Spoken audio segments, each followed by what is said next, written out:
I hurried along the dimly lit street, my heart pounding in my chest. It was late, and the fog had rolled in, enveloping everything in an eerie shroud. I couldn't shake the feeling that someone was following me, their presence lurking just beyond my sight. I quickened my pace, my footsteps echoing in the desolate silence. It had started a week ago. Every night on my way home, I'd catch glimpses of a shadowy figure trailing behind me, just beyond the edge of the mist. At first, I dismissed it as my imagination playing tricks on me, but as the days passed, the feeling intensified. I tried to convince myself that it was just a coincidence, but I couldn't ignore the prickling sensation at the back of my neck. Tonight, the feeling was stronger than ever. I glanced over my shoulder, but all I saw was a thick wall of fog obscuring my view.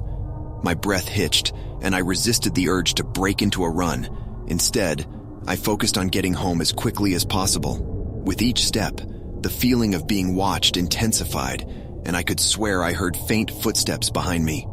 Panic rose in my throat, and I fought to control my breathing. Maybe I was just paranoid, but I couldn't shake the fear that something was terribly wrong. As I neared my street, I turned a corner, and there, standing in the middle of the road, was a figure cloaked in darkness. My heart skipped a beat, and I froze in my tracks. It couldn't be a coincidence.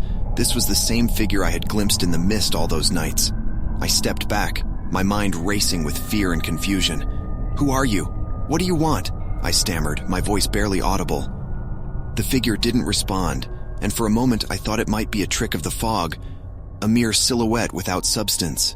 But then, it moved, taking a step towards me. I could see nothing of its face, only an ominous aura that sent shivers down my spine. I turned and ran, my heart pounding in my ears. I could feel the figure behind me, matching my every step with an unnatural grace. My mind raced, trying to come up with an explanation for what was happening. Was this some kind of malevolent spirit? Or was it a person with ill intent? I reached my house, fumbling for my keys, and rushed inside, slamming the door shut behind me. I leaned against the door, gasping for breath, my mind in turmoil. Was I safe now? Or was the figure still out there, waiting in the mist? For the next few nights, I avoided walking home alone, relying on friends or public transportation, but I couldn't escape the feeling that I was being watched. I became paranoid, constantly looking over my shoulder, even during the day. One evening, I decided to confront the fear head-on. Armed with a flashlight and pepper spray, I braved the foggy streets once again. As I walked, I could feel the weight of the figure's gaze on my back. My heart raced and my palms grew sweaty. Then, just like before, the figure appeared in front of me. This time, I refused to run. "Who are you? What do you want from me?" I demanded, my voice trembling but determined. The figure didn't answer with words.